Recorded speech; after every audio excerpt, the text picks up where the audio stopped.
We hold these truths to be self-evident, that all men are created equal, that they are endowed by their Creator with certain unalienable rights, that among these are life, liberty, and the pursuit of happiness. I just read to you the preamble of the Declaration of Independence, a founding document adopted on July 4th, 1776. Now, let's fast forward to July 2nd, 1964, the date on which the Civil Rights Act of 1964 was signed into law. Among other meaningful properties, this act aims to protect employees and job applicants from employment discrimination based on gender. But I am here today to tell you all that employment discrimination based on gender is still prevalent in the world today, and how failing to address this issue goes against Americans' rights to life, liberty, and the pursuit of happiness. So first, is it the truth that employment discrimination based on gender is still prevalent in the world today? Certainly, yes. Over 4 in every 10 women claim that they have faced at least some form of employment discrimination in the workplace. And this does not even begin to include those who have faced it even before entering the workplace. According to a recent research study, the chances of a woman receiving a favorable hiring decision are 49% lower than their equally qualified male counterparts. And it's not just statistics that prove this to be true. I know it exists because I have seen others around me face it. I have several female friends who are aspiring engineers, and they have just begun undergraduate education, yet they have already faced employment discrimination based on gender due to the lack of opportunities they have received in comparison to their male classmates. But the truth is, they are objectively just as qualified as these classmates, and the only difference between them is gender. Now, is it fair to all concerned? Certainly not. My mom dedicated a decade's worth of effort towards being the perfect employee for a company, the same company that laid her off a few months later because she was working too remotely for communication to be more efficient moving forward. But the strangest part about all this was not the fact that others were also working fully online, or the fact that her online communication was definitely up to par for this reason to be entirely unreasonable.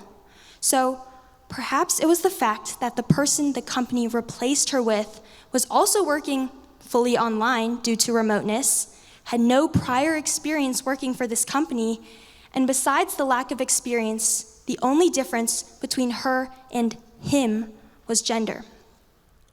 A few months later, a couple of my mom's colleagues reached out to her to let her know that the company had to hire a few new employees to work alongside this man to make up for the grand difference in productivity him and her brought to the workplace. So, maybe if the company had not laid off my mom would not have to scramble to find a new job to support her family, and the company would not have to scramble to make up for losses in efficiency. But my mom agrees that this was a blessing in disguise, since she didn't want to work for a company that didn't value her as much anyway. Which brings me to someone else's story.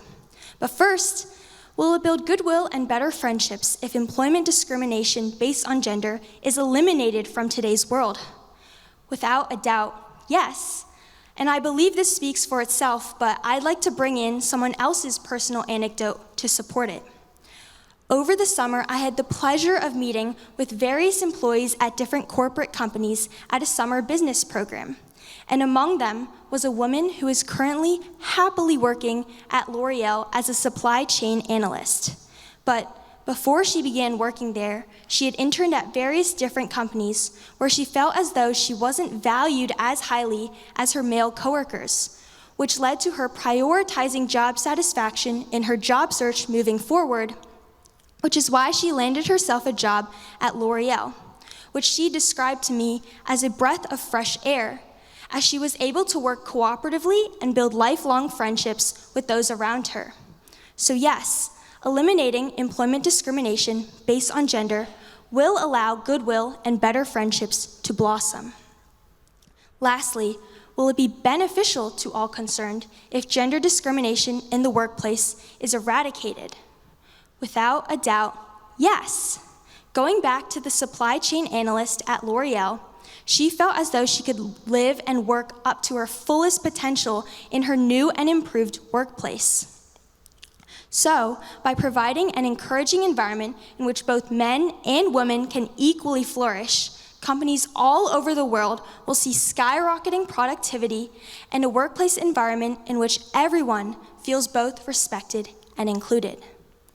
As a rising senior who is continuously pestered about where I want to go for college or what I want to do when I grow up, I feel delighted for the world beyond high school, but I feel almost discouraged when I realize it is almost inevitable I will face some form of gender discrimination in my workplace, as I hope to work in a male-dominated field.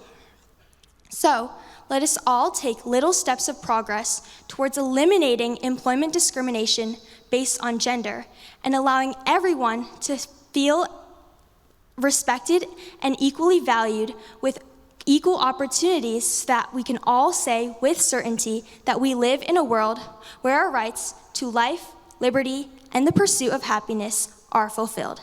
Thank you.